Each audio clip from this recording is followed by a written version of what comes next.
Right, I kick it off, do I? Good evening and welcome to this meeting of the Audit and Standards Committee of Sheffield City Council.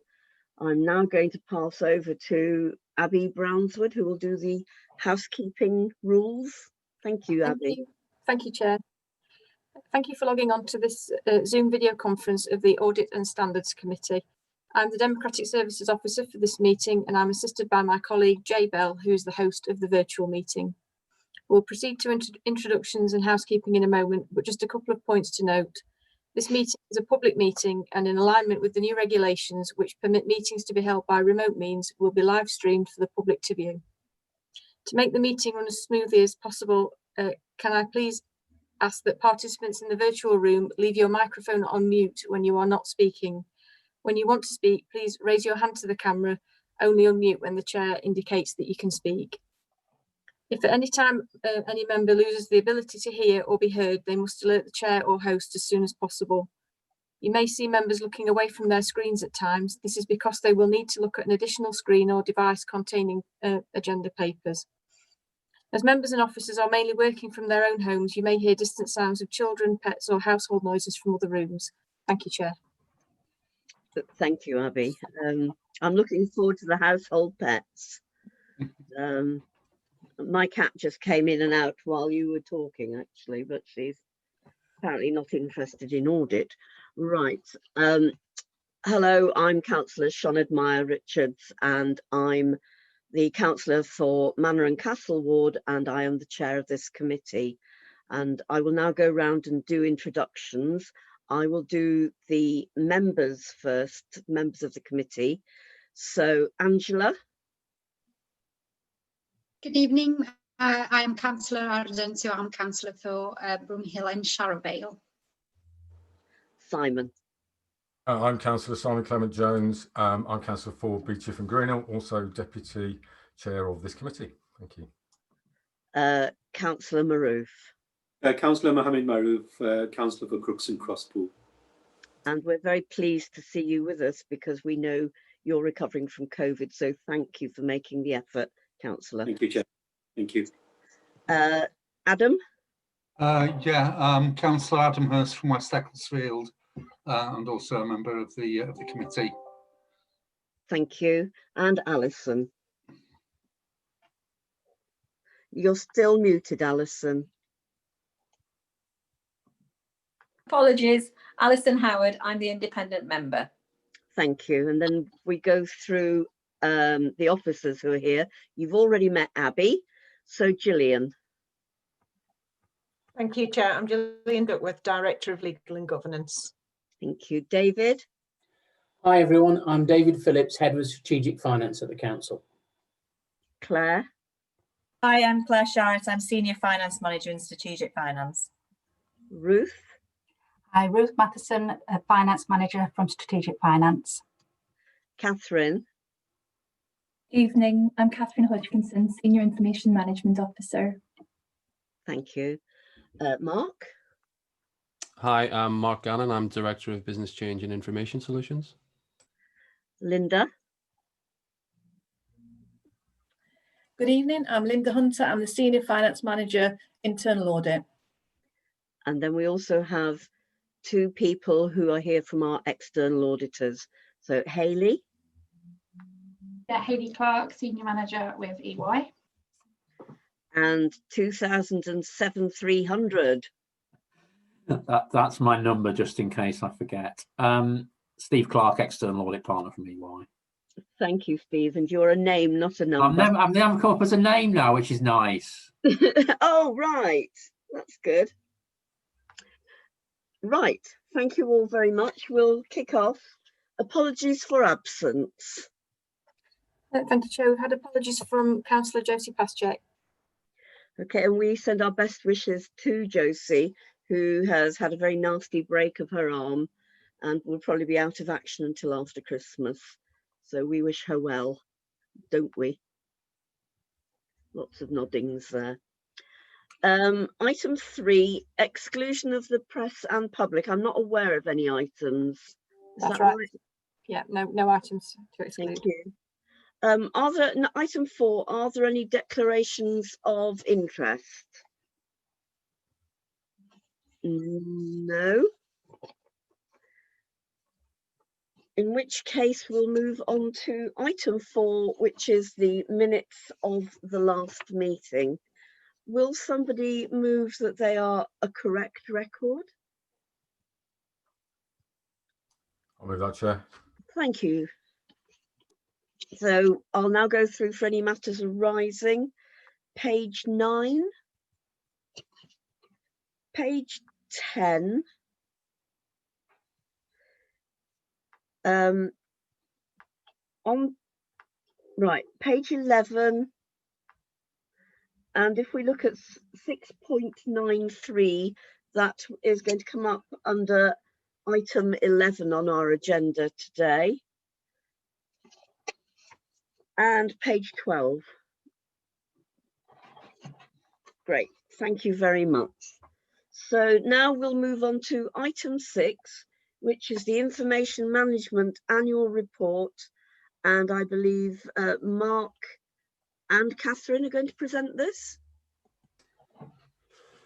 Yes, thank you, Chair. I'll kind of walk through and pull out some key points.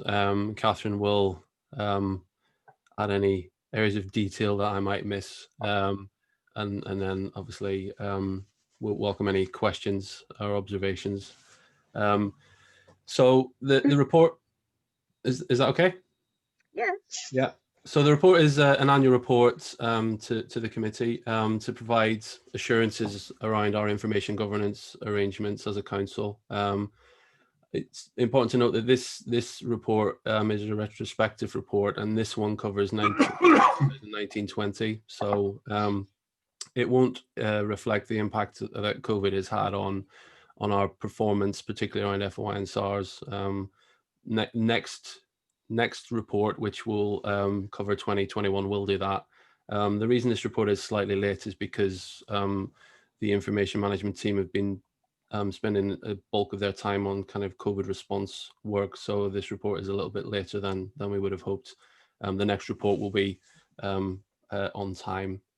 So I think information governance covers quite a lot of different things, and the report is structured in a way to pull out the key areas for each part of that. So it covers data protection, access to information, investigatory powers, records management, and a whole range of things. And I'll just walk through some key things.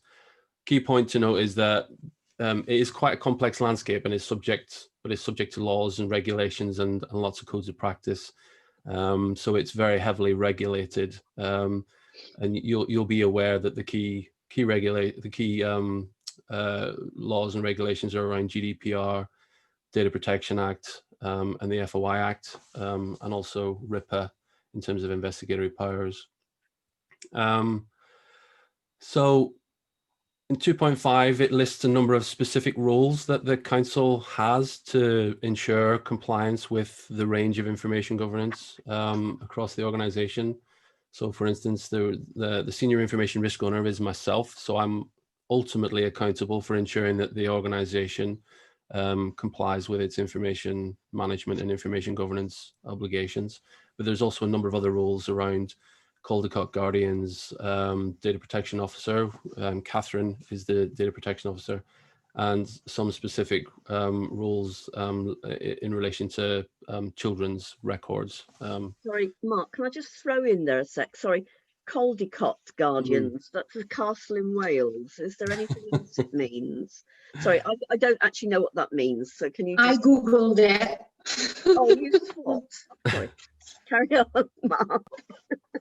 So Dame Caldecott did some work to around the protection of children, particularly, and so it relates to people who ensure that the records and around that area are appropriately managed. So yeah, data protection. The primary area for that is GDPR. So I think key thing with much of this is that there is no kind of end point specifically to a lot of this, because Information management is an ongoing and ever-changing and ever-developing field. So I suppose there's a constant vigilance and a constant updating. So GDPR, for instance, there isn't necessarily a point where you say, right, we're now done and dusted, because actually case law changes. The Information Commissioner's Office will often come out with new guidance. So I think it's important to note that we're constantly reviewing that, and my team and other parts of the organisation are doing that as well. So the key areas: subject access requests, you will hear referred to as SARs. So this is individuals have a number of rights to access personal data that we hold about them, and SARs is the most commonly used way to do that. There is a target that we've set to achieve 85% of SARs being answered on time. That target was set because actually our performance historically has been quite poor actually in this area. So the Information Governance Board, which I chair as CIRO, set this target. So in 1920, it was the first time that we actually hit the target of 85%. Well done. Which was a significant improvement on previous years, especially because we had quite a lot of additional requests over and above previous years. I suppose one of the challenges with SARs is that you never quite know the scale of the request until you receive it. People can ask for very small amounts of information or very large amounts of information, and it's quite difficult to manage that. So I think we gave a particular focus in the last year on managing SARs, because we really want to ensure that people get the information that they ask about themselves, and we take that really seriously. The ICO did work with us on monitoring our performance in that area, so it gave it a real focus for us. So pleased that we hit that level. Not wanting to kind of do spoiler alerts for next year's report, but I think it is clear that SARs has had an impact on our performance in this area, and that will feature in the next report for a range of reasons. Partly because a lot of the records that people ask for are paper records, and because people haven't been able to access the office because they've been working remotely, that's been a bit of a challenge. But we'll say more about that in the next report. FOIs obviously is another area where there are a number of rights, and we have a number of obligations to respond. Our performance in that in FOI responses is pretty good actually compared to most authorities. So 93% on time in 1920. It was a drop from the previous year, but still over 90%, which is a reasonable performance. We've had a number of internal reviews. So if people are unhappy with the information that we release, either they think it wasn't on time or that we didn't release everything they'd asked for, they can ask for internal reviews. So there were a number of internal reviews, but fewer than 21 fewer than the 84 handled in 1819. So and the majority of those are resolved as well. So we kind of tend to try and work with people to resolve the issue that they've raised. We want to avoid any kind of anybody needing or feeling that they need to go to the ICO to get a resolution if we can help it. Okay. Open data is another area. This is around transparency and making it easy for people to get access to information and data sets. In 1920, we worked on improving how we published open data, and we moved from Socrata, which was the previous solution, to Esri, which we moved a lot of our open data to. We've now started to use the Open Data Mill North, which a number of authorities used, and we've published 30 data sets on there, and that enables people to download and essentially play with the data and interrogate the data freely. We want to do much more of that. We want to publish as much as we possibly can. Part of the benefit, to be honest, as well, is that the more we can publish, the less we have to spend time answering FOIs, because the data is already there and we can just point people towards the data that's already publicly available. That's the ideal scenario. The more we can publish, the better. And we would encourage our colleagues to publish as much as they can. Another aspect is around information security incidents and personal data breaches. So this is where information is lost or breached and this can be for a range of different reasons. But it's where it affects the confidentiality, integrity, or availability of information. So in 1920, there were 231 incidents logged through the Council's information security incident process. There is a very well-defined process for that, and actually part of our job is to raise awareness of that process so people understand that it's important to log those information security breaches, because if it needs to be notified to the ICO, we have a particular window within which to do that. So it's important that people understand that sort of the urgency of doing that, and also depending on the incident, it can be urgent for us to know what happened so that we can deal with any issues that might emerge from that particular data breach. So 92 of those incidents were classed as personal data breaches, and they're listed in Appendix C1. 5 of those were considered serious enough to meet the threshold to be reportable to the Information Commissioner's Office, and none of those, though, resulted in a subsequent action. I think the detail of each of those, the ICO essentially demonstrated, I think, confidence that we understood the processes that we were dealing with. We had actions following from those data breaches that were sufficient, and that we learned, or we were learning from those data breaches. And I think that's the key thing that the ICO wants to see. They don't want to see that, you know, there are ongoing data breaches and that we are not taking them seriously or learning the lessons or working with services to develop learning and individual process improvements. So the ICO was confident that there were no further issues to be resolved. In terms of investigatory powers, so again, the RIPA Act is very specific in what we can do in terms of investigatory powers.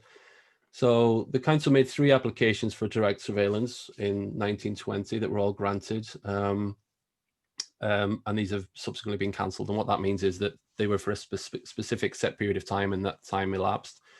Just should point out there's a slight error in the report that 8.5 refers to 2 surveillance activities. It is 3, so apologies for that slight error in the report. We are inspected on a rolling basis, and whilst it's not within the time frame of this report, we have been inspected recently, and that was I think the inspection was very positive in terms of how we handle the RIPA. We use it very, very infrequently, and it's for very specified circumstances. Information governance risks and issues. As you would expect, we have a number of risks logged on the corporate risk register and on service risk registers, because it's a very complex area, and it affects all services in different ways. So we have a constant review of these through the various corporate risk meetings that we have, and also through the Information Governance Board. Cybersecurity is one that I think is increasing in focus, as obviously you know, you'll have seen this yourselves through the kind of increased coverage that it gets in the media. People are becoming cleverer and cleverer in the ways that they can attack organizations, and actually some councils have been subject to ransomware. Recently, you might have seen where basically they are hacked and then held ransom to pay money over in order to have data released. National government have recently sent some guidance out, which we're currently working through in terms of the National Cybersecurity Centre has issued a series of guidance notes, and we're working through that. I think it's important to note that in this period we've done a lot of transfer of IT from a previous IT supplier, so it enables us to have a better handle, I think, on the risks, because it's within our direct control, and we're in the process of, as I say, applying the cybersecurity assessments to all of that. Some of the new IT provision that we have moved to is more secure by design as well, so it's, you know, in the Microsoft Azure environment, which is kind of brings a certain level of security and resilience anyway. But the cybersecurity one is one where I think over the next year we'll see a greater focus from my team.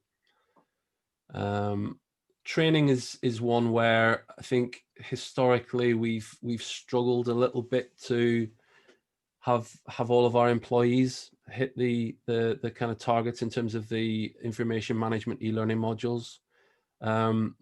We've recently agreed that we would make this mandatory in a more mandatory way. So it was mandatory previously, but you know, we still didn't have everyone doing it. We're taking a slightly tougher approach where people will now have to undertake the e-learning on information management before they get access to the IT, and there will be an annual reassessment. People will have a certain number of attempts to complete the e-learning, otherwise they'll be locked out of using our IT. This relates to compliance for the NHS toolkit. If we don't comply with that, we won't be able to share data with the NHS, which is obviously not something we want to even consider. So we're taking quite a tough line on e-learning, and that's been recently agreed at Information Governance Board and endorsed by Executive Management Team, and my team will be rolling that out very early in the new year. And that's all of the key points I wanted to pull out, and you'll see there is some performance data in Appendix A, Appendix B around FOI and subject access requests, and information on the various security incidents and data breaches. Sinead, can I just say I'm having a bit of trouble. I can hear you all, but while I was trying to open up my paperwork, I can hear you, but I can't see you or mute or anything. So I know I'm having a bit of an email exchange with the chair. I was thinking I'm going to sign out and then try and sign back in. Is that okay? Yeah. Okay. So if you see me leaving, I'm not losing interest, and I will be trying to get straight back in. Okay. Thank you. Angela, you've got your hand up, but before you come in, I'm just going to ask Catherine if she wanted to add anything to what Mark had told us. Sure, just on the Chair, you were asking about the Caldecott Guardians. So we have a strong network of Caldecott Guardians who help us make sure that we're complying with the Caldecott principles of keeping information confidential, but sharing it where we need to, only using it for the minimum necessary. And we do have a kind of healthy challenge as part of that Caldecott community, Caldecott Guardian community, where there are very vigorous debates around can we share, should we share. So just a little postscript on Caldecott Guardians. Thank you. Angela could have done that for me, obviously, because she's read up on it. Angela, you wanted to ask a question. Yeah, Mark, thank you very much for your report. I'm particularly pleased about the training because that has been raised in this committee since I've been part of it. And I think, you know, we need whilst we need to support staff, we also need to get the training done so that they can do their job better. And hopefully we'll get less human error as well, which, you know, could be linked to that. On point 2.5, where you've got the hierarchy of all the people, or sort of all the people that have responsibility in terms of data protection, etc. Would it be possible, I don't know if it's already there, but I've not been pointed in that direction, would it be possible to put something on the members' intranet that has like a hierarchy with the names of who's responsible for what? Yeah. Because we meet people in different meetings, but I've sort of, some of the titles of the people have so long, they all sort of merge into one for me in my head. I suppose it's because English is not my first language, so I get confused. And I have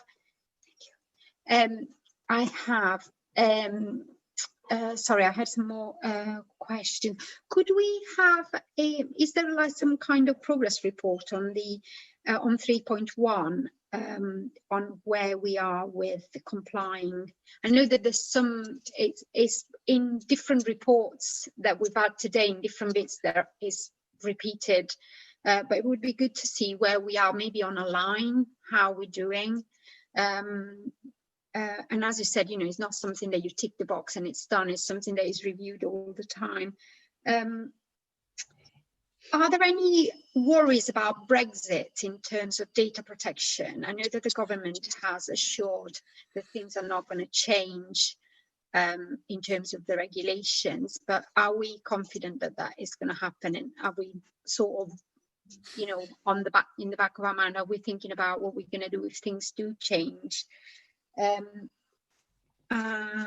let me see if I've got anything else. Sorry, I read this at the weekend, so I'm just trying to remember. And also, you know, on 6.3, where you were talking about the open data and the moving on to the data mill north, would it be possible to know which departments are more resistant to, you know, to migrate? Without, you know, wanting to point fingers, but it's just more interesting, making more sort of ad hoc.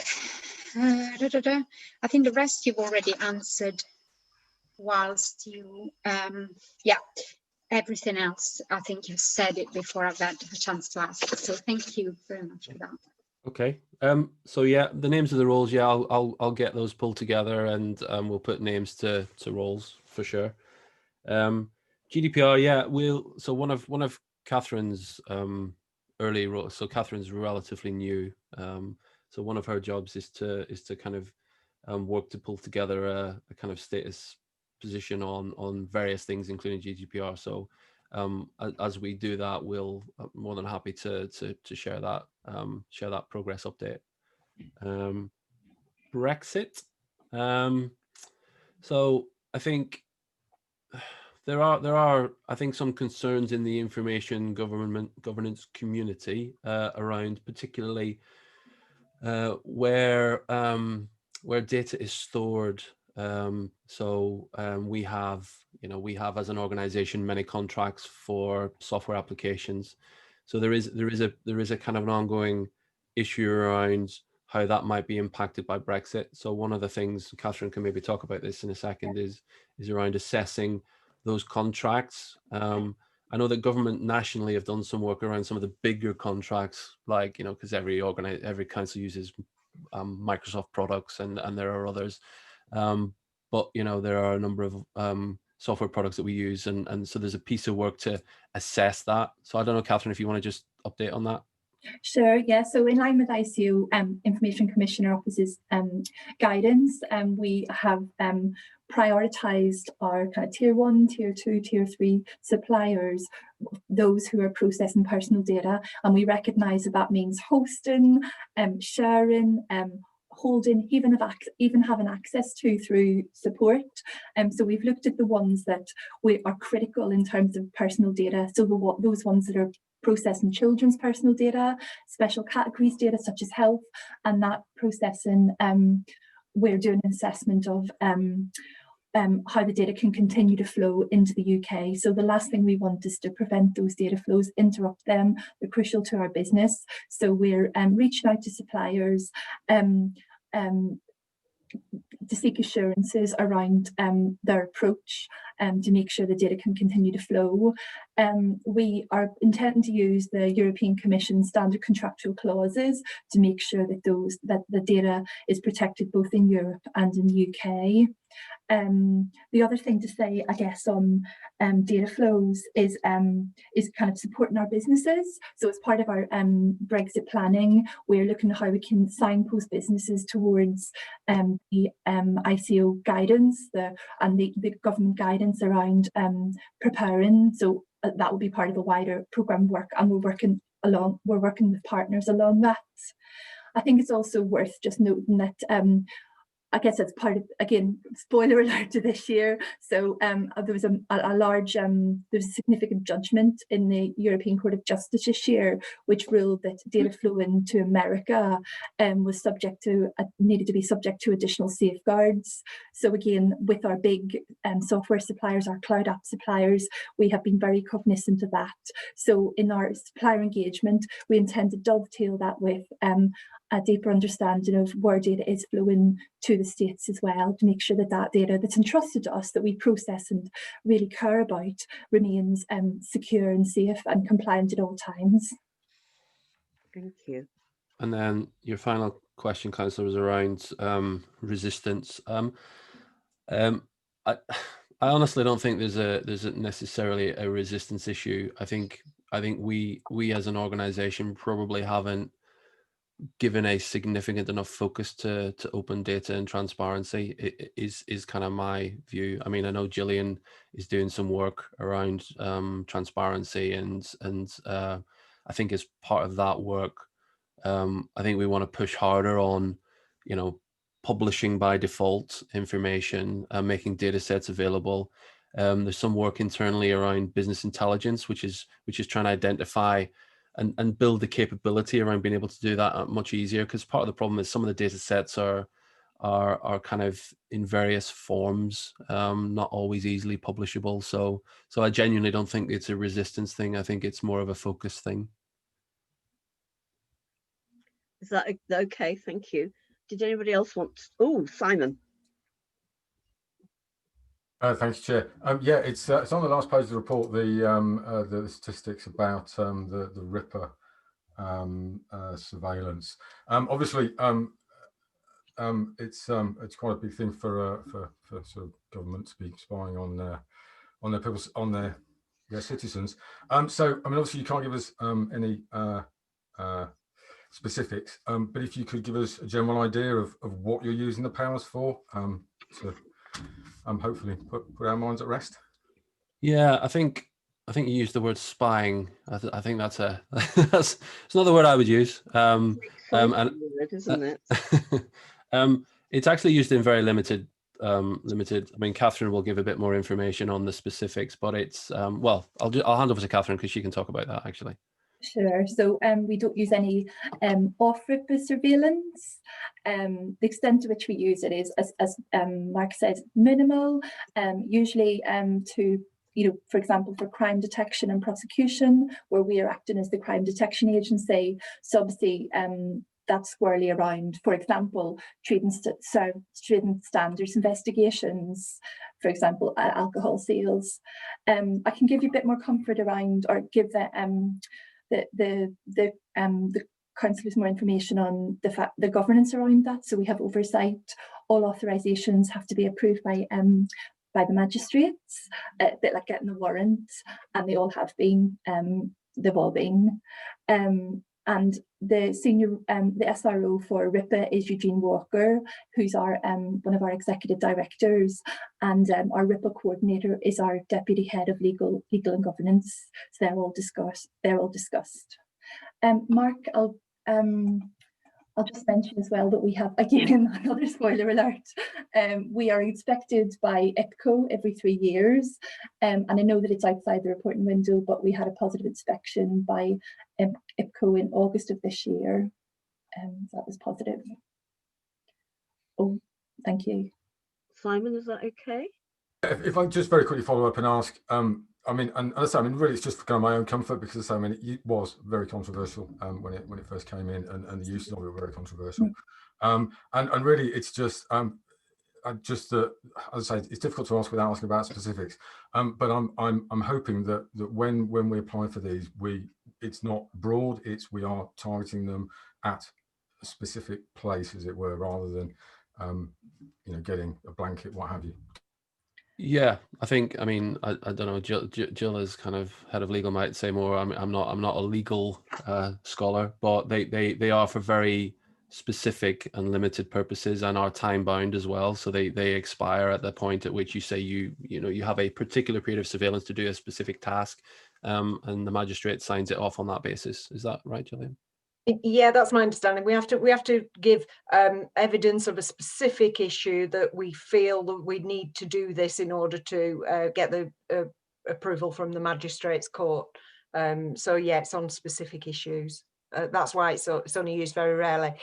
We used to use this more regularly when we investigated benefit fraud, but that's done by DWP now. So our numbers plummeted a couple of years ago when that transferred over to DWP.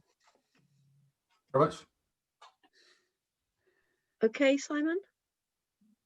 Oh, the thumb. Sorry, Maruf and Adam, do either of you have something you wanted to ask?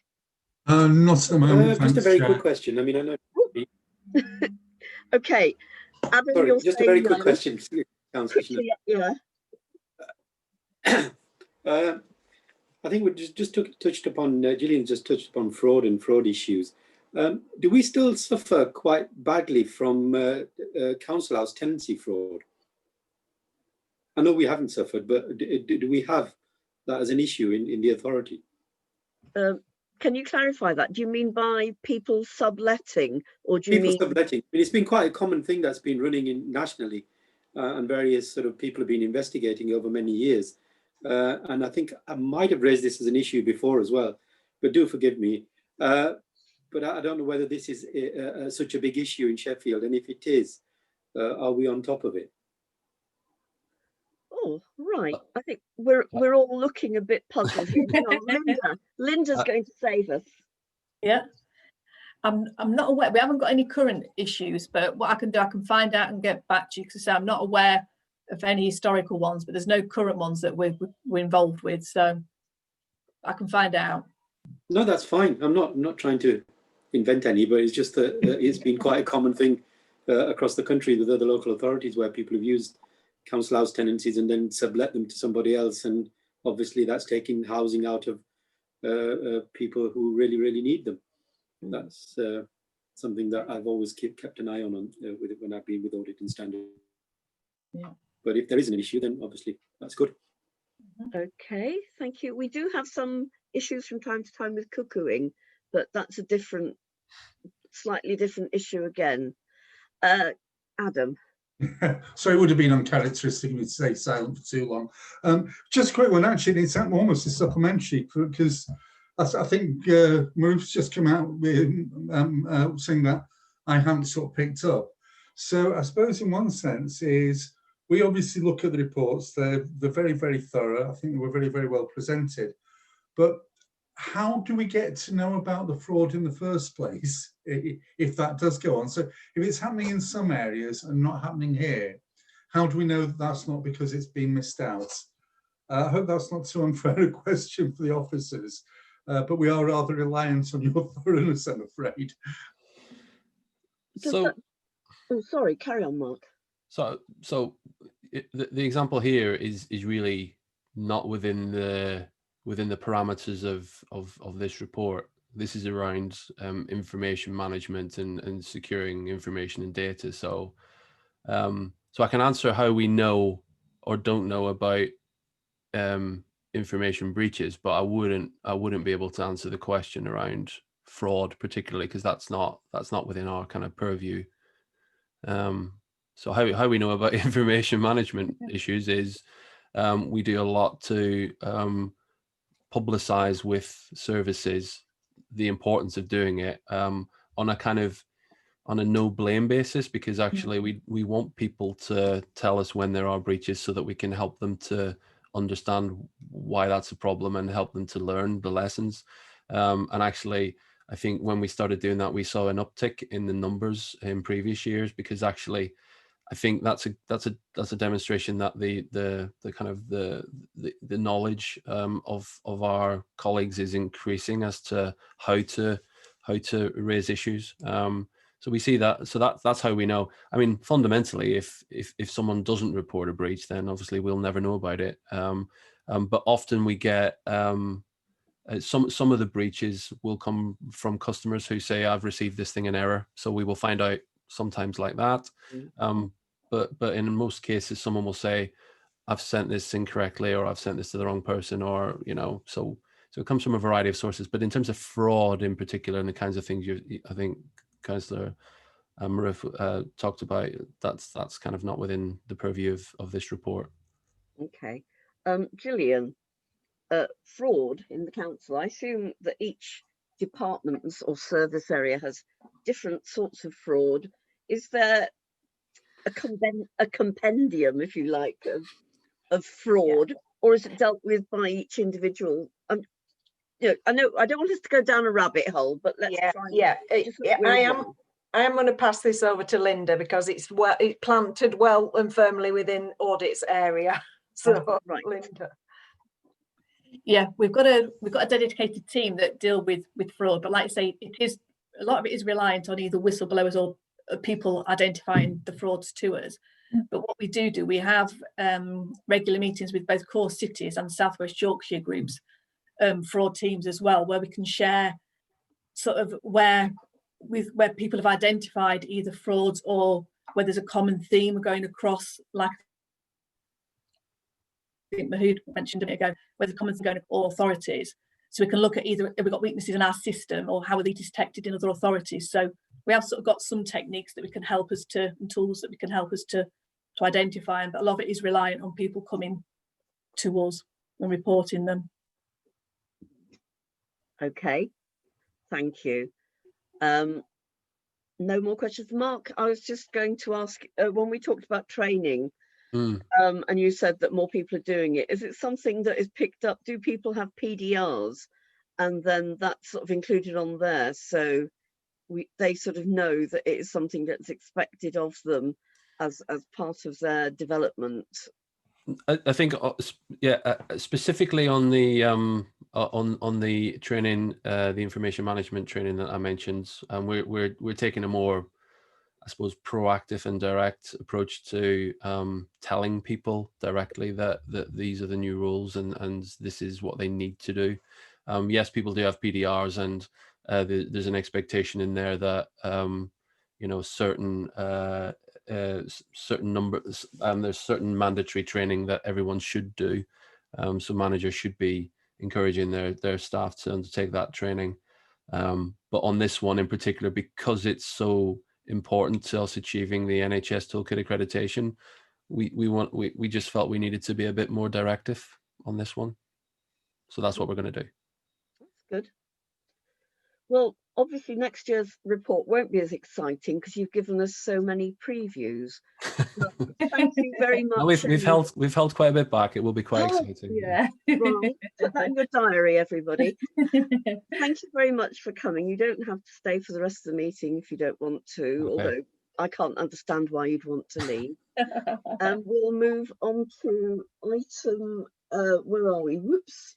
Item, oh gosh, 7, the annual governance statement, and that's Gillian. Thank you, Chair. Can I leave when I finish mine? Sorry, Chair. Yes. Okay, this is a report the Council is required to produce and have signed off as part of its annual accounts and annual governance statement. The statement's intended to identify any significant control weaknesses and also sets out how the Council intends to address any of those weaknesses that are identified. We've carried out our usual review of effectiveness by receiving submissions from internal audit and each director, and in addition we get submissions from directors who have corporate responsibility for certain areas of compliance. So that's myself as Director of Legal Services, the Director of Finance, Director of HR, and Director of Policy Performance and Communications, because he's got responsibility for business planning. On page 37 of your report, you'll see a paragraph that sets out the impacts of COVID-19 and how our governance arrangements have been required to change. However, this AGS, as you'll know, is for the period ending 31st of March 2020. That was very much at the start of the pandemic. So the majority of the impact will be reported on next year's AGS. Pages 38 through to 40 set out issues highlighted from the review of effectiveness that are not significant control weaknesses, but are matters that EMT wish to continue to closely monitor. The significant control weaknesses identified from the review are 2 in number and are set out on page 41. So the first one we've got is SEND performance. this dates back to a written statement of action that was issued in November 2018 that identified 7 areas of weaknesses. So sorry, that's special educational needs and disabilities for I used the acronym there. So the written statement of action was issued in November 2018. There were 7 areas of weakness identified. There has been substantial work done and improvements made, but not necessarily at the pace anticipated, and certainly not to a satisfactory standard by the end of the period of this review, so by the 31st of March 2020. This was caused in part by the increase in demand for the service in the city. The executive director acknowledges the lack of pace, but is confident that the measures that they have in place are showing demonstrable improvement to the service and are sufficient to allow that improvement to continue. The second issue that's identified as a significant control weakness is failure to meet ombudsman response times. The service that deal with the directly with the ombudsman, they do sort of a collation service for the council, if you will, and it's not necessarily that service, it's them gathering the responses they need that's created the problem. They've reported that this actually continues to be an issue this year, but with the incidence of the pandemic, it's probably understandable that there's been some impact this year as well. The head of customer services has committed to taking a paper to EMT to raise it as an issue and agree a strategy for improving the response times. So the committee's asked to note the contents of the statement. It has been signed now by 2 statutory officers and the leader. Thank you, Chair. Okay, can I just ask, because I'm not sure, those 2 issues you raised on page 41, who monitors those? You know, because we have stuff that we monitor from the audit case, or internal audit cases, which is coming up later on the agenda. Who yeah, looks at these? Yeah, so they are the directors with responsibility for those areas are required to take action. So through the review of effectiveness that we do, it's identified and raised as an issue. It's EMT get reports on it, but also yourself, you'll get, I mean, it's a bit unusual this year because you're not getting this report until November, whereas normally you will get it in July, and then you get a follow-up in January to tell you what improvements had happened. Yeah. So yourselves as a committee also monitor this. So when would these 2 issues, when would we expect to get a report back telling us that things are just vastly improved now? Yeah, I mean, what I could do is I could commit to bringing you a report on that in April, perhaps. Okay. We've identified we have a committee in April, I think, haven't we? So. Okay, thank you. Any questions from anybody else? Adam. Just a couple of quick ones, because obviously I know that the biggest, I suppose, embarrassment with the Ombudsman probably came after the period covered by this report. But I was just wanting to check 1 or 2 things. I know it maybe shouldn't happen, but would, for instance, an organisation that does not have a good reputation actually with the local government ombudsman service for being responsive and meeting deadlines, is there a risk that would actually put at more risk, you know, of getting, you know, the finding that you don't want, which is, you know, maladministration, of which not meeting deadlines is one of them, leading to injustice, which can be reputationally fairly difficult. And again, and if I'm digging a bit too deeply in this, please let me know, Shoned. If we're not dealing with in a timely manner with ombudsman inquiries, how are we dealing with the complaints and the issues that are leading to those in the first place? Because I just have a little worry that if you're not getting it right at the ombudsman level, what about all the levels underneath that, which is actually what the people who use the services are really experiencing. Okay. Well, I think the Ombudsman would say that each matter is considered on its merits, and I assume I believe that that is the way that they deal with matters.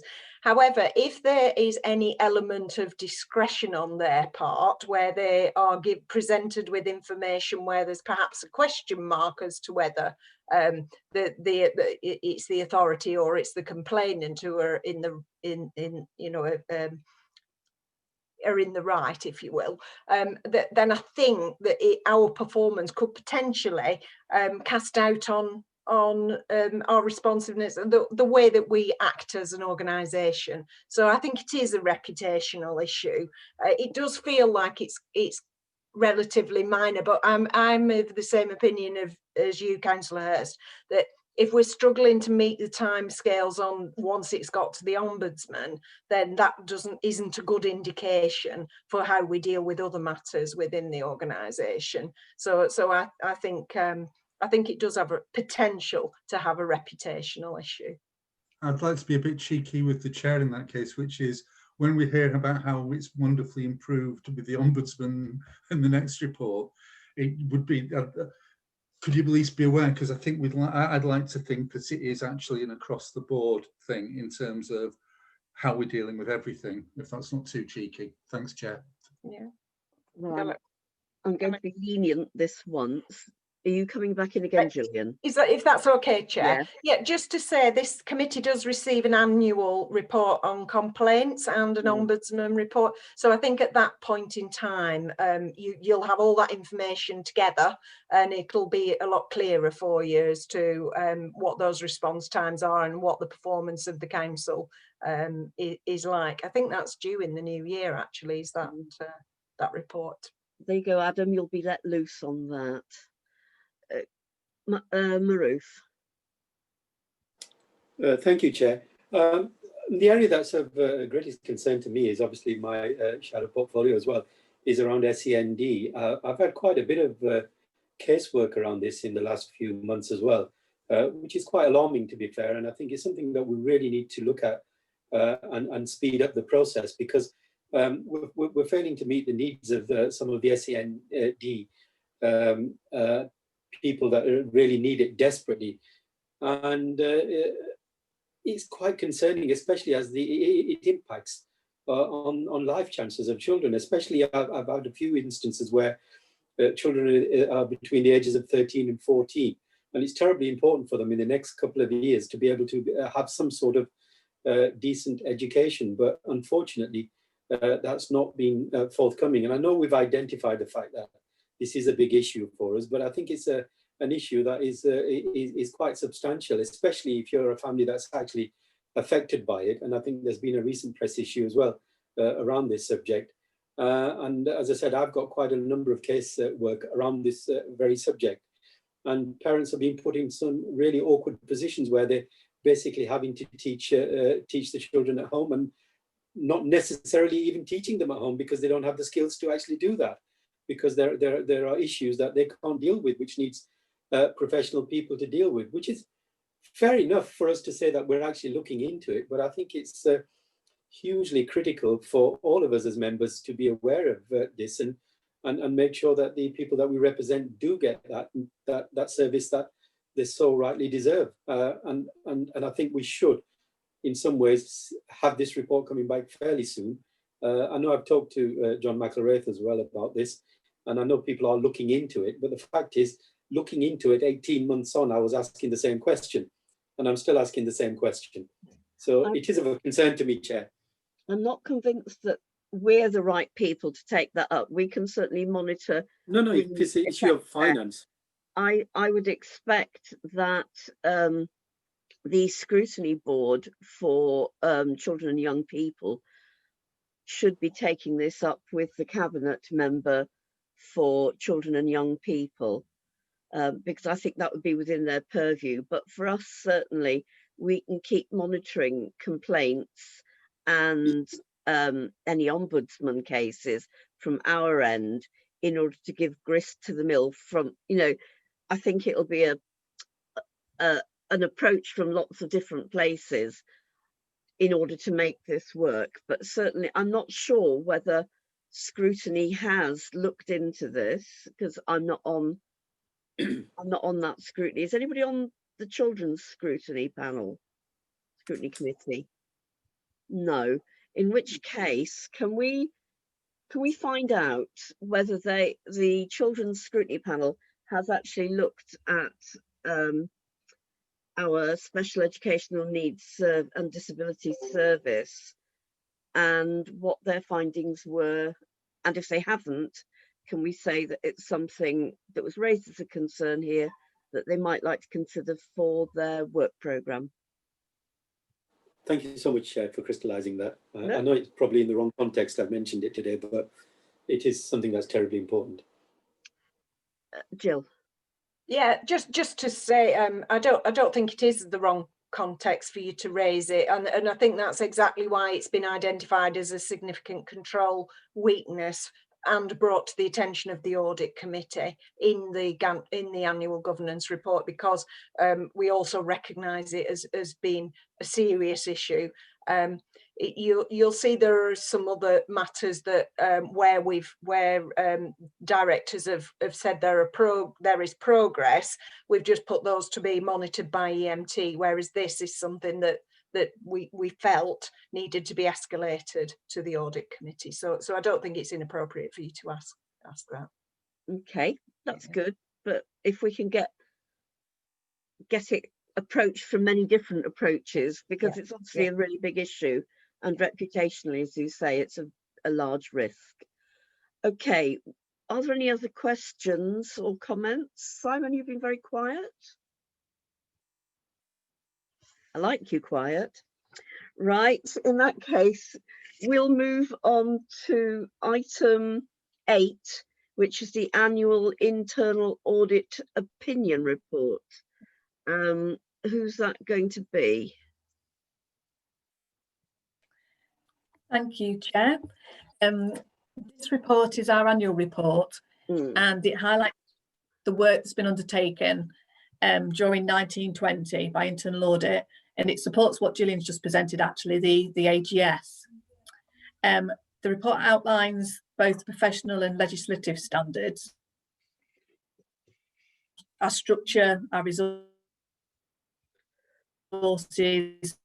Linda, we're our plan, the reporting arrangements, and also some force margins. Oh, can you hear me now? Sorry. Yeah, you were talking a bit. Yeah. I'll go a bit nearer the microphone as well, see if that's a bit better. Right, I'll start again. Okay, sorry. It's our annual report that highlights the work undertaken by us during 1920, and it also supports the AGS that Gillian's just presented. It outlines both our resources and structures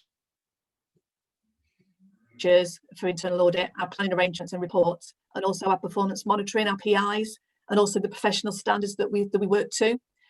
It doesn't go into detail about every single audit, but gives you a broad overview of all the areas that we've considered and looked at during the year.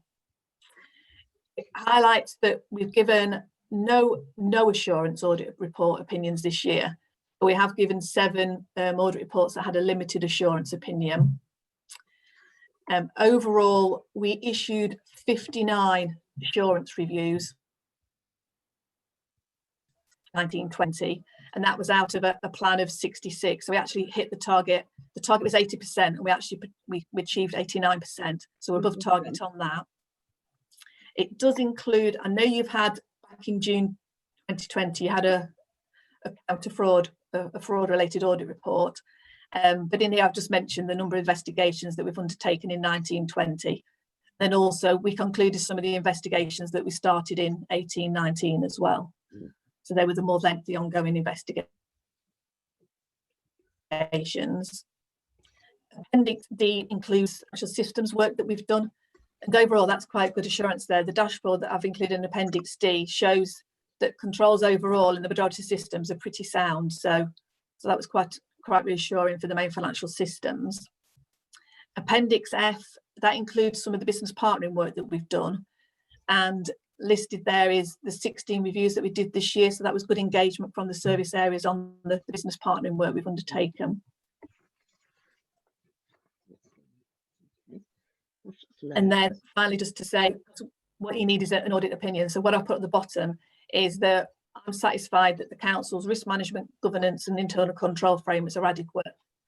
So that's a sort of a positive feedback on the overall of the work that we've undertaken for 1920 from the audit section. So I think the report is just for members of the committee to know, but if anybody's got any questions on any of the content of the report. No, we're obviously very reassured by your work, Linda. So thank you. I have a quick question. Here comes Angela. Sorry, you didn't see me there. Just a couple of things, Linda. Thank you very much for it.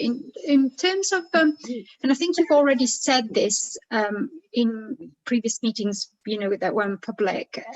Could you explain how the public can be reassured that internal audit are strict enough so that we're not just covering our back as an authority? I know that that is not the case, but because it's internal audit and you're employed by the council and you are paid by the council and you're giving an opinion on the council, could you explain for people who are listening to us how that works in terms of being impartial, etc.? Thank you. Yeah, like I say, I'm still employed by Sheffield City Council, but I do have, like I say, I have the right of access to this committee to report anything that I think needs to be reported upwards to either the committee. Like I say, I report as well to Nick Phillips that's on here, but I have got the right of access as well. I could go straight to a member of EMT if I've got something that I feel that needs reporting sort of further up the hierarchy. And also, like myself, we've got a number of auditors that are either SIPFA or members of the Institute of Internal Auditors, and that's a professional body.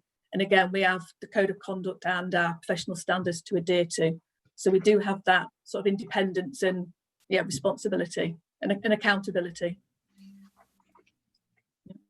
I was going to say, if we look at pages 46 and 47, that's laid down the legislation around internal audit and the professional requirements. Yeah. But what Linda said is more. Yeah. And in there it includes things like we've got the public sector internal audit standards as well. So we have got some standards that we have to adhere to. Yeah. Thank you, Linda. Sorry, Chair. I was just going to add, there's a process of external peer review every few years that all internal audit services do as well, and our service got a clean bill of health from that when it was last reported, which I think was 2 or 3 years ago now, Linda. But that's a sort of cyclical program of reviews as well. So there is an external review of our internal audit services performance against standards every few years. That's great. Okay, if that's everybody has had something to say on that, we'll move on to item 9, which is the report of those charged with governance. And this is who's going to speak. Is it going to be Steve? Yeah, I'll start, Chair, and just give a bit of an overview, and then I'll hand over to Hayley, okay. who'll just take you through the kind of a bit of the detail that you need to understand. So I think it's fair to say that the audit process has been, like many other processes, very challenging this year, in particular, principally as a result of COVID and remote working. But both we as auditors and Dave and his team and finance team have, had to adapt how we operate on a day-to-day basis, and could continue to work together in a positive way. But it hasn't, been without its challenges on both sides. And I'd like to thank Dave and his team for the very hard work that they've put into it, and the way that we've operated together. I think we've probably all learned something on both sides about how we operate, and hopefully we can take some of the good things from how we've worked remotely and then hopefully we can discard some of the not so good things and challenges that we've faced. I just want to put that at the outset. What I'll do is I'll really talk to the executive summary and then kind of move off that. So clearly key risks and changes, particularly from our probably initial planning, although we reported our approach to COVID in the October committee meeting, is around the valuation of property, plant and equipment, particularly in respect of those properties where there's a commercial or rental income stream, and the valuation is based on that, which has been hit very hard by COVID. Fortunately, in relative terms, the council doesn't have as much of that as a number of other city centre based councils have. The next point is really around the basis of going concern, and I'll let Hayley talk you through the detail of that. There's been a little bit of a movement on this during the period of audit. Clearly, you as councillors are not only interested in the next 12 months, which is specifically what we have to explicitly consider about going concern, but you're interested in the more medium-term decisions that you make in respect of that. I'll skip over the RFS 15 piece, which was a standard which was deferred.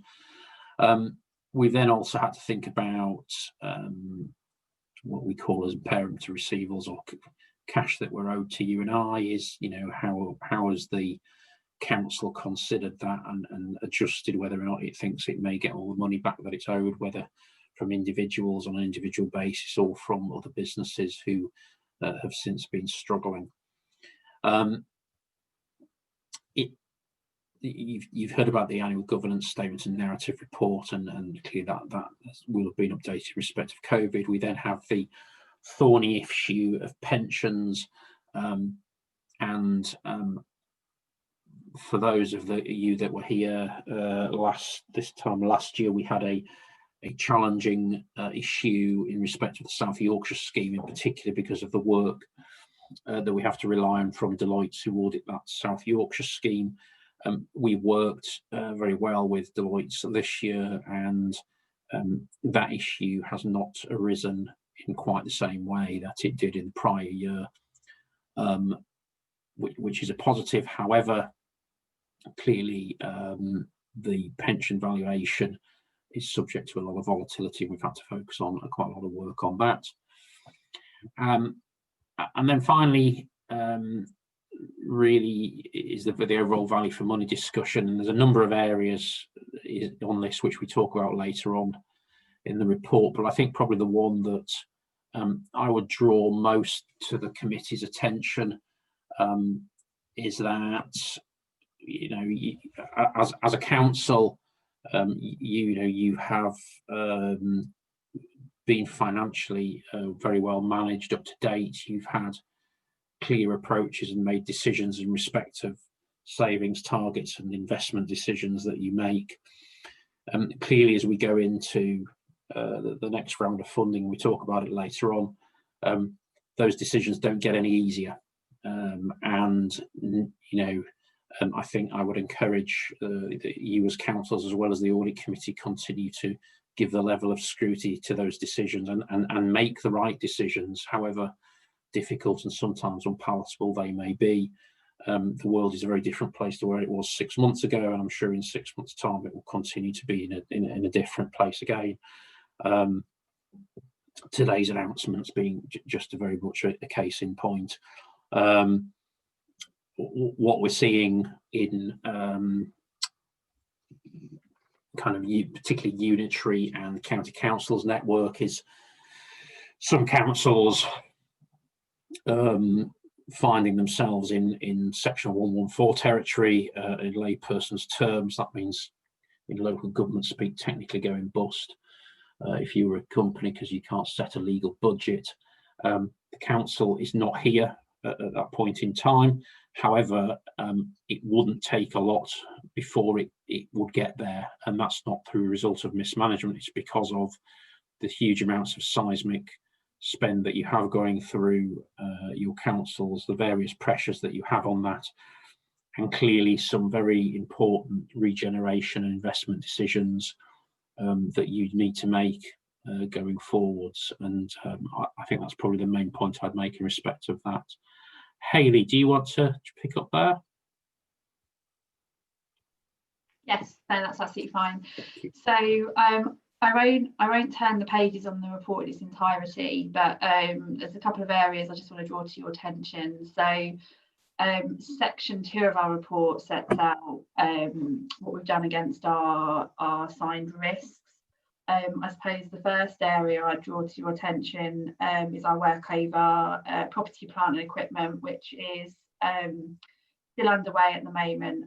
Our findings as at the time of drafting this report are set out on page 13.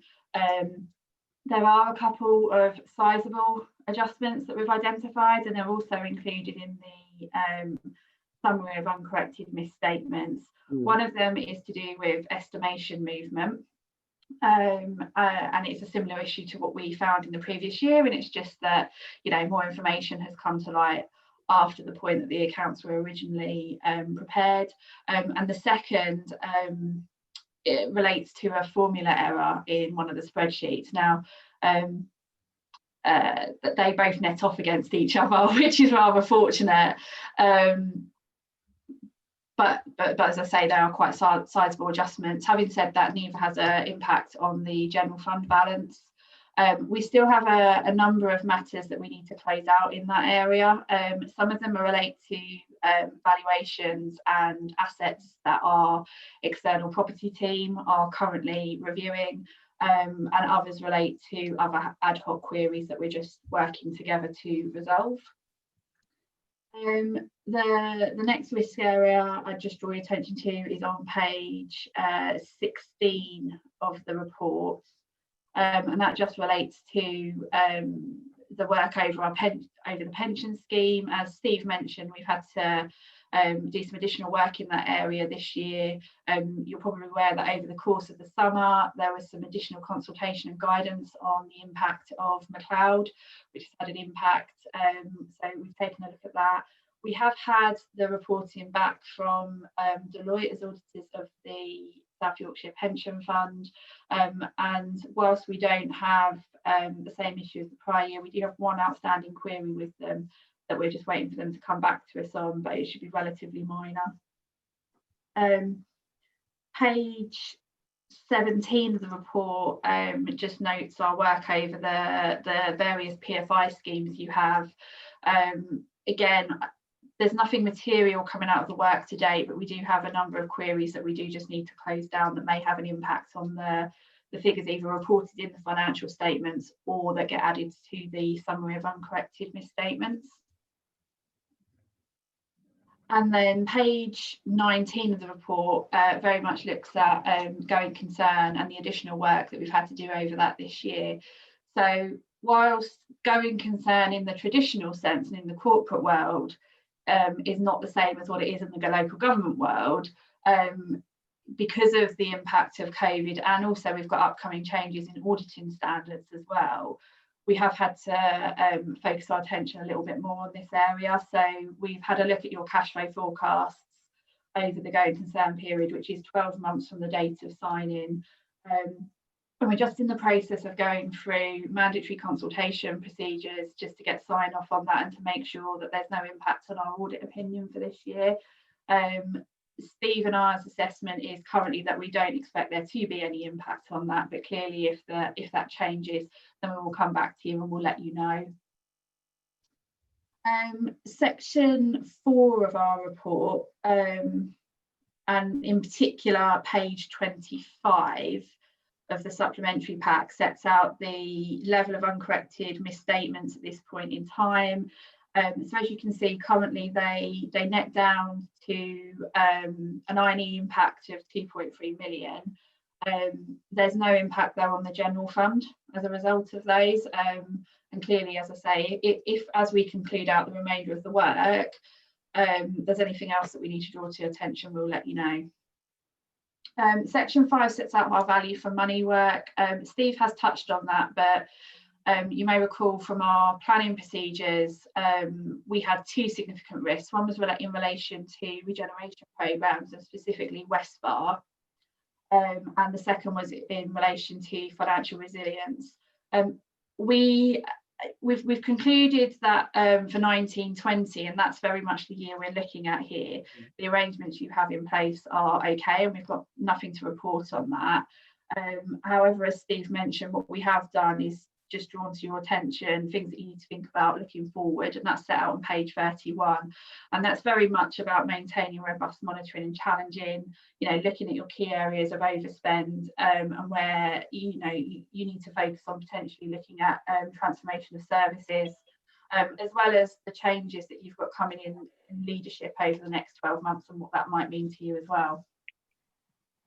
The rest of the report is essentially, I'd say it's just matters that we just need to generally report to. So there's nothing I would specifically draw attention to, but clearly happy to take any questions that you might have.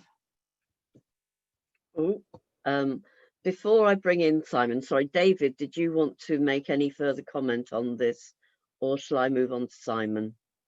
I'll make just a very quick comment, Chair, just to echo some of the comments that Steve and Hayley made earlier, and you've also got Kelly here from the auditors as well now, who joined us just after the start of the meeting.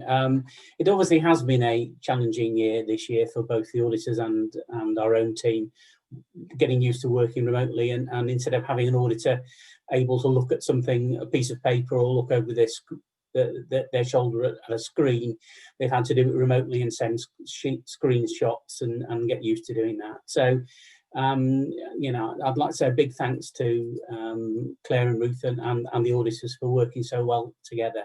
I want to assure any members of the public watching that although it's all had to be done remotely, it's been done no less thoroughly.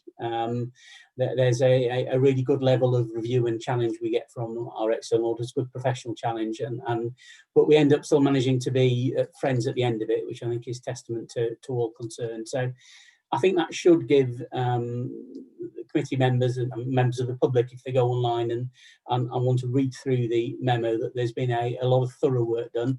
As Haley's mentioned, there's a little bit left to get over the line. We are hoping to get it done before Christmas, so within the next 3 weeks, and tidy up the odds and sods on it. We'd all like to get it done absolutely by now, but there's just some bits and bobs, including, as Hayley said, a pension assurance and a bit on property valuations in particular, and then some loose ends just to finish. But just to say a big thank you to all concerned at this point. Thank you. I'll just say hello and welcome to Eugene, and then Simon, you wanted to ask a question. Obviously, this is kind of our opportunity to find out, kind of from somebody independent, if what the officers are telling us are true. And so really just essentially, obviously, Croydon has been in the news recently, and that was a result of large and bad investments and debt and that kind of thing. And you mentioned Westbar, and you mentioned Heart of the City. Now, I'm just wondering how much of an existential threat you view those as, and how quickly it could go bad, and really what we need to be looking for over the next 12 months. Because I mean, the reassurance that I'm often given by the officers is that other councils will fail before us. We're not going to be one of the first dominoes. The dominoes seem to be starting to fall. How do we make sure we're at the back of the queue, and so what do we need to be looking for to make sure that we don't go the way of Croydon? Thank you. Okay, that's a very good point. So from our perspective, and we kind of comment on it in the document in respect of the decision-making process. So if I set the finance, so yes, I agree with officers that as a large metropolitan council, you are in, you are, if not at the back of the queue, are well down the queue in terms of your current finances. So the examples you quoted there, you're not in that frame at the moment. However, it's very clear both from those instances and from other well-touted instances around the country that even large councils tip pretty quickly, typically in about 3 years. 3 years of poor decision making can wipe out your reserves pretty easily. And I think the examples I get are poor decision making are one, you're all councillors for a reason, and you all make political decisions, and that's not really a huge amount of my concern. And you've all got your preferences about where you spend taxpayers' money, because that's why you're politicians. But for me, it's in those instances, it's often been the reckless pursuit of either ill-informed decisions, poorly informed decisions, backed by a lack of governance and structure and pushback from officers. Equally, it's in respect of making no decisions as well as wrong decisions. And sometimes it can be easier to make no decision than to make a more difficult decision. And actually, the history of the council is that, as I'm only a couple of years into this, is actually it has got a history of trying to make the right decisions in the interests of the taxpayers of Sheffield City, regardless of really the politics which inevitably are there, being politicians. And I would encourage you that if you're into a place where you think either we're making the wrong decisions fundamentally, or we're not making the decisions we should be making, even if they're difficult, those are the things to watch out for and be cognizant of. Does that help, Simon? That's great. Thank you very much. Right. Does anybody else have any questions? Angela. Just a very quick one. So are you suggesting, Steve, that whilst we make these decisions with our eyes open, we also try to build up our reserves if we can? Well, yeah, I mean, so one, I think the eyes open with the decisions is the right thing. I think the next point is then, clearly you have, as politicians, you have choices. It's not that you don't have choices, you have choices. You might not like what some of those choices are, but you do have choices. And I think it's then taking the advice of the professionally paid officers about what seems a sound investment case. What do you get for your money versus what you get for your money putting it somewhere else, for example. The building up reserves piece, I mean, your reserves are not in too bad a place if you strip it back relative to other people, and I wouldn't advocate well, I wouldn't, not only wouldn't advocate, but I don't think you've got a possibility of racking up a huge big war chest of cash, because that ain't on the cards at the moment where we are. I think it's about making judicious use of the reserves that you have in the right way, and examining those decisions, where you've got projects, either investment projects or ongoing projects, where they're not really delivering on what you think they should be delivering on for the reasons they should be delivering them, then chopping those off at the legs and pretty quickly, and not draining the cash out of them, because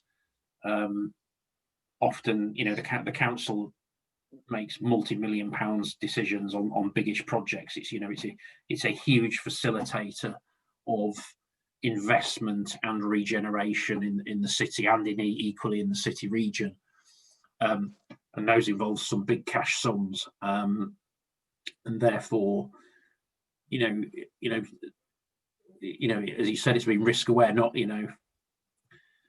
all chickens hatch kind of thing, and not all birds fly. It's you've got to take some risk, but it's making sure that if you're going into that and there's a risk, then you've got an exit plan, and you don't, I'll use the word fritter, for want of a better word, fritter away money which you could spend elsewhere. Angela's that? Okay, I don't think Eugene would allow anybody to fritter. We'd be on our best- look at him. He's shaking his head sternly. I know that from talking about overruns with him. I can assure you of that. Right, sorry, Maroof, you wanted to come in? Yeah, I mean, I don't want to prolong it. I think Simon's asked the relevant questions that I was going to raise, but I think it's terribly important that I do actually mention the fact that I've always been asking questions about West Bar and Heart of the City 2 and valuation issues generally, because they are very, very sensitive valuations at the moment, and I think not a lot of people are relying on them very much. And I'd just like to thank Hayley and Steve for reassuring me that we have got our eyes on those two projects, and we will keep an eye on them as we move forward, because if you look at authorities like Leeds, who are already talking about selling their office blocks that they actually occupy for themselves, we're looking at a situation within the country where assets are going to be coming onto the market and valuations are going to be terribly affected. So I'd just like to say, I've always been negative about where I feel the West Bar and Heart of the City issue stands, but I'd also like to thank the people who have just been mentioning it now to say that they're aware of it as well. So I thought it's terribly important I do actually mention it when something right has been done. Thank you. If I can just quickly respond to that, I think the point you make about the city centre is, and any kind of investment is really well made. You know, that the high street as it was will just not be ever the same again. There is no way that, you know, in terms of office accommodation, in terms of retail offer, in terms of service industry offer, it will be the same after this. There is no, you know, way. If I had a crystal ball, could tell you what it's going to be like, I would be a very wealthy man and probably not sat in front of you at this moment in time because I'd put my money elsewhere. But I think it's being just really quite fleet of foot and visionary about what you want Sheffield to be as councillors, and clearly that's why you're all councillors, because you've got, you know, there's some personal skin in the game for you in terms of, you know, why you do this and commit to doing this. But that can mean having to make some difficult decisions, and you know, I wonder. I walk around Sheffield, and it's got a really good model. It's very interesting. Clearly, with you know, you had the very large John Lewis in them, and that change and that kind of anchor tenant will change over time. There's no two ways about it, and everyone's seeing that. And it's just about being aware of decisions going forward. Yeah, I agree with you, Steve. I think the property market is going to go through a fundamental structural change, and I think it was already beginning before COVID. Yeah, I don't think it's new. Yeah, I agree. And I think it's just keeping an eye on it, and we're competing with the rest of the world as well, aren't we? We're not just Sheffield. We've got to be. Everybody else is in the same situation, and everybody who's been reporting back to politicians, the officers of any authority, wherever in the world, will be saying we're going to be different. But let's see how it pans out. And I think for my take on it as well, I know it's just a bit off kilter, but you know, you've got some fantastic opportunities. It's not all doom and gloom. You've got some fantastic opportunity in Sheffield and the city region. You know, the advanced manufacturing park. You've got, if I've got that wrong and it's actually in Rotherham and not Sheffield, then do apologise. But there's a spin-off benefit to Sheffield anyway. Sheffield University in Rotherham. It's the one. That's the one. But it's but even with that, you know, that is a really good example of in my humble opinion, of where Sheffield can be, you know, in terms of its nuclear technology, in terms of its nanotechnology on Boeings, and the use of that is hugely important and a real benefit, building on the traditions of Sheffield as it developed. Right. Is that okay? Can we just thank Hayley and Steve for coming? And I think making us feel a bit gloomy, but glad to know that you're. I try to finish on a positive, Chair. I try to finish on a positive. What, in Rotherham? Right. Thank you both very much. That was helpful, and I think you've reassured the members that you're there and on our side. I would just point out to everybody that properties in rural Wales are going through the roof at the moment because everybody wants to leave the cities. So bye now. Okay, thank you both very much. And our next item is the statement of accounts, report of the Executive Director of Resources. So Eugene, are you doing that, or are you going to ask David to do it? You're just here viewing us. Cameo role. Dave and Claire and Ruth will have done all the work, so I don't want to take anything away from the credit that he's got for doing it. Thank you. So you're just in one of those special guest star roles. Okay, David. David?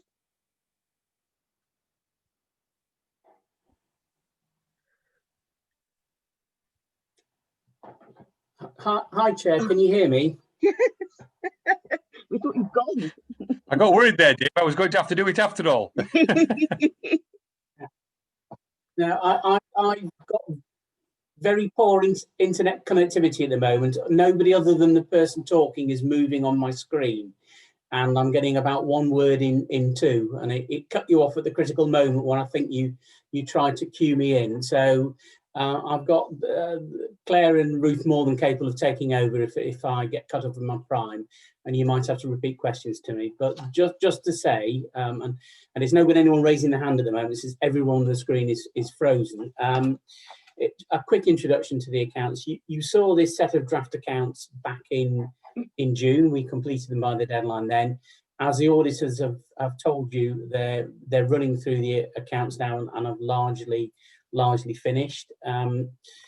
We've given you opportunities, and I know you've had training from an external trainer to go through the accounts yourselves. So hopefully you've had a good opportunity to go through them. The auditors have talked about a couple of uncorrected misstatements in the accounts, and just to say, there's been a couple of significant changes from the draft version. One is on the PFI accounting model, where we just put a transaction in the wrong way round, and we've had to correct that, and that was worth about 6.6 million. And there's been a debate about how to treat COVID grants that arrived right at the end of March in the last financial year. But there was a bit of we had to account for them pretty quickly, and there was a debate on how to account for one of those, and we've moved the accounting on that, so it doesn't make neither of those make a difference to the actual financial position, but they're just a couple of changes I've got to tell you about. We are here asking that the committee delegates authority to the chair to sign the accounts off when we get the nod from the auditors, and to sign off the letter of representation at that date. We can't sign the accounts off until we know the audit's complete and we're happy that there's no adjustments. And the auditors want, obviously, us to sign off as close to the date at which they give their opinion as possible. So that would be very helpful. I've already said thank you to the auditors and the team for working so hard on the accounts, so I won't repeat that. I'm hoping you've got everything. You are all completely frozen on my screen, so I've no idea whether you're nodding in approval or shaking heads and fists at me, I'm afraid. But I will try and take questions on the basis that I might be able to hear them. And if not, I'll have to defer off to Claire and Ruth. Thank you. Everybody is nodding vigorously at you, David. Great, thank you, Chair. Okay, so the first person, I believe Simon, indicated yesterday that he was going to have a ton of questions for you, David. Yeah, luckily some of them actually kind of got answered in the when we were previously talking in terms of our investments and heart of the city. One thing I would like to understand is the reserves position. I mean, that's quite often what we end up talking about when we talk to the auditors, but really kind of where we're, because obviously there was a lot of talk about reserves in the last budget. So kind of where we started, where we expected to be, and where we ended up, so that I kind of know where we got to before the lockdown started and everything went crazy.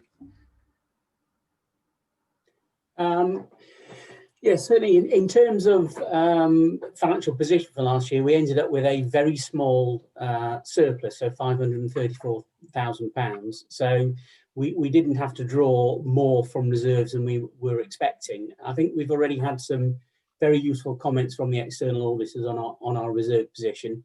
You'll be aware, and in fact, you played back the phrase I've said to you before about us not being at the front of the queue to go over the cliff. So our reserve position is reasonably solid at the moment. What COVID has done, though, is has created a huge wodge of extra expenditure and lost income that's been, it's fair to say, pretty well compensated for by the government in 2021. And we're just digesting the results of the spending review that was announced yesterday, but looks like it will help us out in 21-22 as well, subject to us getting the details. But we still have very significant concerns that money's only been announced for 1 year, and from 22-23 onwards, we will still be under a lot of financial pressure. So some of the comments that Steve Clark from the auditors made about, things can go wrong quite quickly are very, very apposite there. But in terms of looking back to 1920, the accounts and hence the reserves ended up landing pretty much where we expected them to be. The good news is 2021 is not looking too bad so far, despite a lot of COVID costs. We've got government funding. The future, however, is more uncertain. Okay, thank you. Page 23 on the actual report. I may not have noticed it. It's got short-term investments. It's gone from 500,000 to 45 million. It was note 14. I couldn't kind of work out why it's gone up so much. The short answer will be that we got 30 odd £million worth of COVID grants right at the end of 1920, so we had to put them somewhere. We obviously don't keep them effectively in the current account for any more time than we need. We put them into short-term investments to try and find something for them so we can at least earn a tiny bit of interest. We do earn very, very little on our investments at the moment. Interest rates generally are very low and we get almost nothing. But we did have, one of the worries at the start of this crisis was that local authorities would run short of cash, but the government has provided quite a lot in grants and a lot in terms of cash flow support. So we've got really quite a lot of cash at the moment, which, as Hayley said earlier, the auditors have had a good look at in terms of their going concern assessment, because for a company, if the cash run out, they go broke.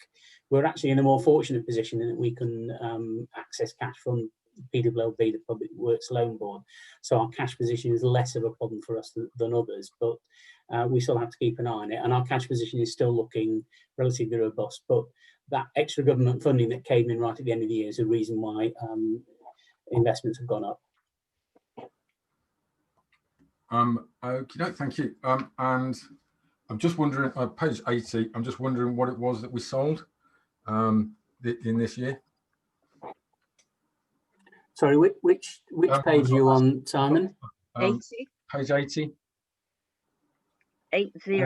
Is that big page 80 or little page 80? Little page 80, sorry, yeah, it's the report, it's the statement of accounts, page 80. I've only got those numbers on this copy.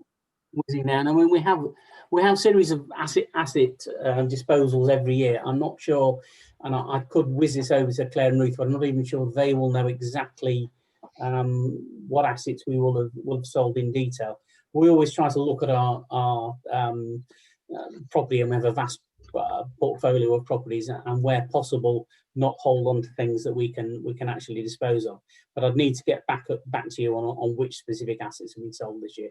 Okay, so normally I would be able to be queued from Claire or Ruth as whether they can answer this, but I'm afraid I don't, since they're frozen on screen. But I'll pause in case they can be more helpful. Yeah, I mean, just nothing unusual or large, really. Ruth or Claire, did you want to come back?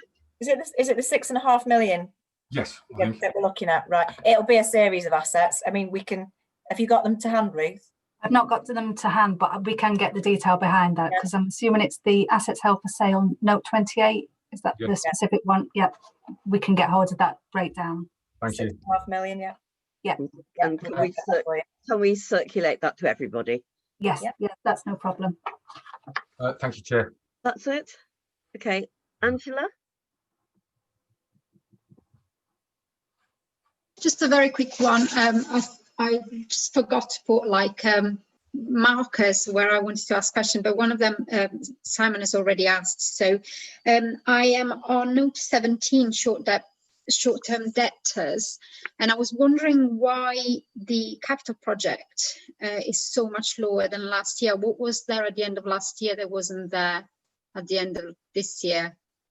Which page are you on, Angela? I am on page 57. Thank you. So it's like a few, note 17. We have got the detail behind that, councillor, that we can get to, but the capital one, there was one particular grant. I can't remember the detail behind it off the top of my head, but there was one particular grant that was that moved, so it was no longer due to us. But I can get the detail with that, just to provide some explanation behind that, and we can provide it as part of the asset held for sale information. Okay, thank you. I did have other questions, but I can't remember what page they're on. If I can find them, I'll put my hand up again. Thank you. Or thank you for all the hard work with this. Or if necessary, Angela, you can send them in as written questions afterwards. But if there aren't any other questions, again, I'll echo what everybody has said, and on behalf of the committee, just say thank you, because this is a mammoth piece of work. And you're amazingly, in all this time of COVID and working at home and everything, you've been great, and thank you very much. Thank you. Okay. Thank you, Chair. And thank you, Eugene, for your supporting role there. And if we move on to item 11, item 11 arose from, oh, don't tell me, I've put my sort of paper down. Here it is. Item 11 at the last meeting of the this committee. We have the Audit and Standards Committee expressed its deep concern and disappointment to EMT regarding the progress of some of the critical recommendations, and asked for a report back from EMT to the next committee. And I'm looking across my screen here. It's Linda. Sorry, Linda. If only we were all in the same room, it's much easier. Linda, you were going to report back to us because you very bravely took this to EMT and sort of scolded them slightly on our behalf. So thank you. I did, Chair. Thank you. Yeah, I've been to EMT twice now with the last meeting. Just to background, we had 27 outstanding recommendations that covered 9 reports. So what EMT did, they wrote to all the directors, asked them to provide an update just to clarify why has there been a delay, was it resources issue, exactly get to the bottom of what the issue was. In that process, 6 recommendations now have been implemented satisfactorily. So we're only left now with 21 recommendations. And what the EMT members have been dealing with is they've now looked at, well, why was the delay? Why was it not going to be monitoring them as well? So all of these 21 that are left, EMT members will be monitoring it for their own portfolios. And a couple of examples that I wanted to explain was 15 of those outstanding recommendations still relate to the IT areas. Unfortunately, Mark Garman's just gone, but his response back was that he wanted to acknowledge there has been delays, but some of them have been due to like unavoidable pressures like the COVID pandemic, and also redeployment of staff, and also impact of activities that staff have had to deal with. And one of them is like the insourcing of Capita that was back in January 2020. So they've all had an impact on the availability and the staff in there. We just wanted to acknowledge as well that there has been a significant effort by that service area, because we've got new systems out for people to work remotely, and also all the IT kit that's been rolled out to over 6,000 staff. So they've been under immense pressure. So yeah, we've got 15 outstanding there, but they have had other issues as well to deal with. And then well, another 4 of the recommendations relate to the fraud e-learning. Well, again, that's progressed now. The package has been designed. So the next stage is for the Learning Development Hub to put it into the correct format, so then it can be rolled out and used across the service. But again, some of the feedback that came back on those recommendations was that the services have been looking at fraud risks. So, for example, the enforcement team confirmed that they don't collect cash anymore. So there are they have reviewed their fraud risks. They haven't just been waiting for this fraud. And what EMT have proposed is either the next January 2021 meeting, or if not the April meeting, that representatives can come for these outstanding recommendations and explain in more detail as to why there has been delays with the specific recommendations that are in that report that reported back in October. So if that's something that the chair would accept. Thank you. I wouldn't have let Mark leave so soon if I had realised he was one of the people. No wonder he off-screened so quickly. Yeah. Does anybody have any questions? Angela. You know that you can't say that with me, don't you? I always have questions. Regarding the IT and the transfer from Capita, I remember clearly raising concerns when that was presented to us last year, and I said, are you sure that you've got the resources for this? And we were assured that, you know, things would be in place by March. So, you know, people, you know, we can go back to videos probably of no, probably not videos, but certainly the minutes. But we were assured at the time that things were in place to ensure that the transition would be, and I know that things are never smooth, but I fear that we are sometimes using COVID to excuse things that have not gone well, and it would be better to just be honest and say we didn't realize how much harder it was than we thought it was going to be, and there weren't enough resources, because then we know the reason. I mean, we're not here, we know that people work really, really hard, and we're not going to say that people have not worked hard, but it's better to be honest so that we can do better next time, I think. Thank you. Eugene.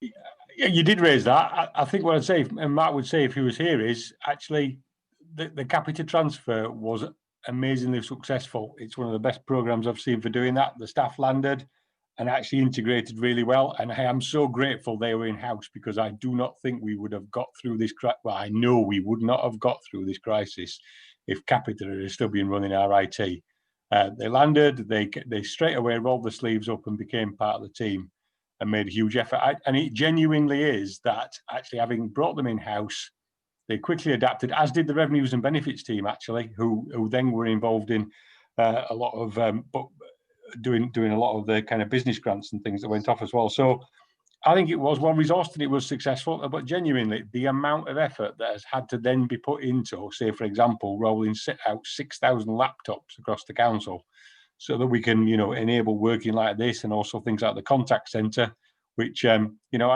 I still get frustrated because I ring up private sector contact centres and I'm sat there listening to messages about COVID, reducing the amount of time they can answer the phone, and unprecedented times, whereas our contact centres working from, everybody's working at home, IT enabled, and doing the calls from home in our contact centre. And actually, if we'd have thought, you know, a year ago that we could deliver that change, we'd have kind of gone, oh no, that's going to take years to sort out, and actually it's been delivered massively. So I think that, to me, there is a clear separation between successfully in-sourced people, and they quickly adapted and made a massive contribution, to be honest, but the amount of work that was particularly gone into having to adapt to COVID, and actually underneath that, it's not, you're right though, in the sense that it's not the people and the resourcing. There's a genuine change that was still needed once we'd taken IT off Capita, to change systems and processes and do all the moves to Azure, etc. That they were resourced, they were difficult, but they were just made more difficult by COVID. And also, to be honest, the last little bit was, we moved most systems off Capita, but because, frankly, they were quite difficult and to extricate themselves, a few of our remaining financial systems, so the revenues and benefits system and the financial system itself, is the proprietary Capita software ones. So the Capita One as well that education used took another 6 months to negotiate getting out of. So that just a bit of a flavour there. We can always get a bit more of an update, but just a bit more of a flavour about what we've done. I don't think anybody disputes that you've all been working your socks off over the COVID period, and we are hugely impressed with the way you've all done it. Some of the recommendations, the critical recommendations, went back what I would describe as many years, and that's the things that we were concerned about, Eugene, not, if you like, the more recent transfers and things. I think, oh sorry, Adam, you wanted to ask something. Hang on. I'm umming and ahhing whether to make a contribution, but characteristically, I think generally yes. I mean, I think we do need to just remind everybody that a lot of these issues go back well before COVID. But I think also, just in terms of the quality of equipment we're getting, etc., I think, yeah, there has been a good job done there, and I think we should recognise that. And I think the other thing was, I was actually involved, because I was involved with Ben Curran at the early stages when we were starting to bring it in-house. And I think there is, particularly with the big insourcing organisations like Capita, and was it Liberata before that? Liberate. There are problems about bringing stuff back in-house, because actually a lot of these private organisations at the top end, they ain't going out of their way to help us. So I think getting it right and making sure that the staff who came in landed, I think we've got to give some credit where credit's due. I mean, it's not like me to be so praising of officers, but you know, but I do think Angela is right to point out that the problems go back well before, and that the promises were made before then. So I just thought I wanted to back up a little bit what was said. So thank you, Chair. I do like the idea of all these staff landing. It feels a bit like D-Day, doesn't it, with parachutists coming down. Eugene.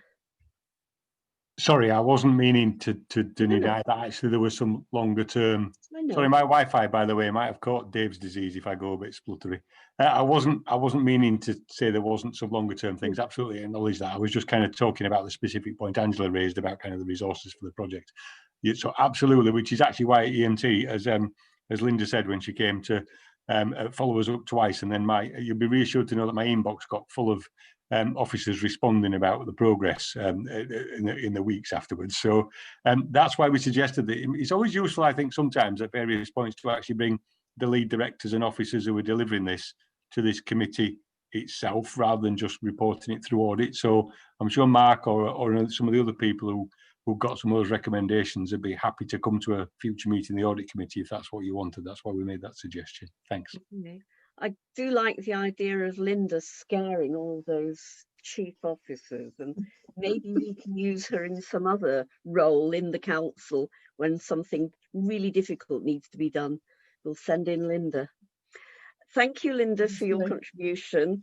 I think we will all accept what Linda has offered, which is that we'll have a further report with officers coming and explaining to us why they weren't able to fulfill some of the critical recommendations. Gillian, sorry. Chair, just to point out that on the next item on the work programme, you'll see that on the 21st of January meeting, we do have an update on the insourcing of ICT from Mike Weston. So Mike will be attending the committee. So perhaps that will give you the opportunity to extend the remit slightly. Okay, thank you. So with that agreement, let's move on seamlessly to item 12, which is the work programme for this committee, and it is so seamless that I have lost that piece of paper. Where is it? Oh, here's one I made earlier.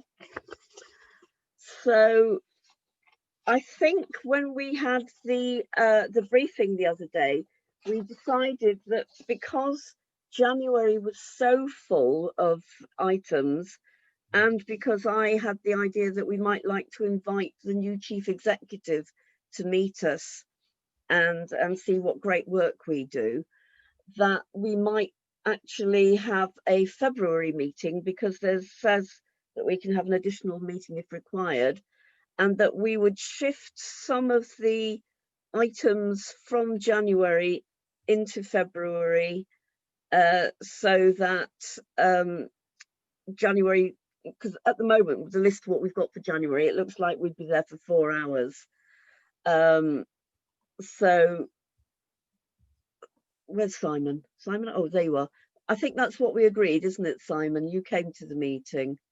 Yeah, I mean, I think it was moving the 2 reviews, because I think that's like, obviously the high opinion report. I mean, it was what can move and what can't. I think the review of the review I think it's going to be late as well. Was going to be late, I think, was it? Yeah, the code of conduct we said could go to February, if not April, because it was only just being considered at next week's full council. Universal credit update, we thought we might be able to move back a month. Yeah. And then it would depend, the review of standards complaints procedure, is that another one that we said we could move? And then we'd invite the chief executive to either come to our January or our February meeting. Is that right? Was there anything else we said that we might move a bit? I thought there was something that the report was unlikely to have.